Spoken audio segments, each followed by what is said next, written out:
First ever factory outlet లో దంతరాస్ sale offer ఈ నెల 15 నుంచి 20 వరకు Mukunda jewellers Purvi grand opening November 1న KPHB లో. ఆంధ్రప్రదేశ్ లో చికెన్ దుకాణాల నిర్వహణ విక్రయాలపై రాష్ట్ర మాంసాభివృద్ధి సంస్థ కీలక నిర్ణయాలు తీసుకుంది.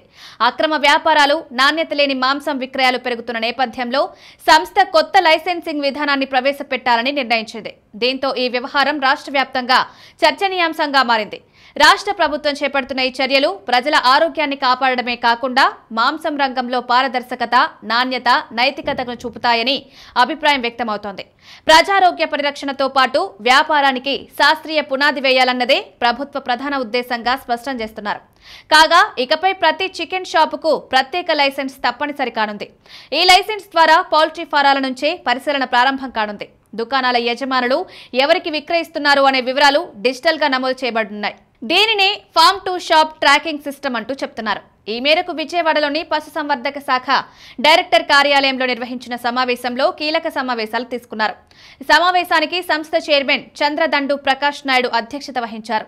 భేటీలో గతంలో జరిగిన మాంసం మాఫియా అక్రమాలపై విచారణ జరిపి బాధ్యులపై కఠిన చర్యలు తీసుకోవాలని కూడా నిర్ణయించారు. ఇక రాష్ట్ర ప్రభుత్వం ఆరోగ్య ఆంధ్రప్రదేశ్ లక్ష్యంతో మాంసం వ్యాపారాన్ని క్రమబద్ధీకరించడంపై దృష్టి సారించింది. మున్సిపాలిటీలు, పంచాయతీల పరిధిలో ఉన్న అక్రమ చికెన్ షాపులపై ఆకస్మిక దాడులు చేయాలని కూడా ఆదేశించారు. సరైన అనుమతులు లేని షాపులను తక్షణమే మూసివేయాలని, నాణ్యతా ప్రమాణాలు పాటించే దుకాణాలకే అనుమతులివ్వాలని స్పష్టం చేశారు. మరోవైపు హోటళ్ల యజమానులు, రెస్టారెంట్ల నిర్వాహకులు ఇకపై గుర్తింపు పొందిన చికెన్ షాపుల నుంచే మాంసం కొనుగోలు చేయాలని వెల్లడించారు. స్టెరాయిడ్లు, హార్మోన్లు వాడిన కోళ్లు విక్రయించే వ్యాపారులపై కఠిన చర్యలు తీసుకోనున్నారు. ప్రజల ఆరోగ్యానికి ముప్పు కలిగించే ఘటనలపై పబ్లిక్ హెల్త్ ఆఫెన్స్ పేరుతో చర్యలు తీసుకోనున్నారు. చికెన్ షాపుల్లో ఉత్పత్తయ్యే వ్యర్థాలను, చేపలకు ఆహారంగా వాడుతున్న మాఫియాను అరికట్టాలని ఆదేశించారు. ఈ వ్యర్థాలను ప్రత్యేక బయోహజార్డ్ కంటైనర్లలో సేకరించి పర్యావరణ ప్రమాణాలకు అనుగుణంగా పారవేయడానికి పశుసంవర్ధక శాఖ కొత్త మార్గదర్శకాలు రూపొందిస్తుంది.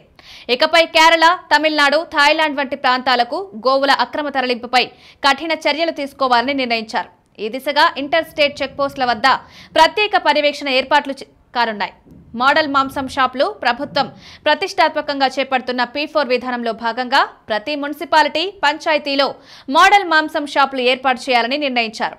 ఈ మోడల్ దుకాణాలు అన్ని శుభ్రత, సరైన కోల్డ్ స్టోరేజ్, నాణ్యమైన కటింగ్, ప్యాకేజింగ్ వ్యవస్థలతో ఉంటాయని అంటున్నారు.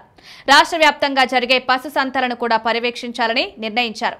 ఈ కొత్త చర్యలు అమల్లోకి వచ్చిన తర్వాత ప్రజలకు నాణ్యమైన చికెన్, మటన్ అందుబాటులోకి వస్తుందని, వ్యాపారంలో అక్రమాలు తగ్గుతాయని, హెల్తీ ఆంధ్రప్రదేశ్ లక్ష్య సాధనకు కీలక ముందడుగు పడుతుందని ఆశాభావం వ్యక్తం చేస్తున్నారు.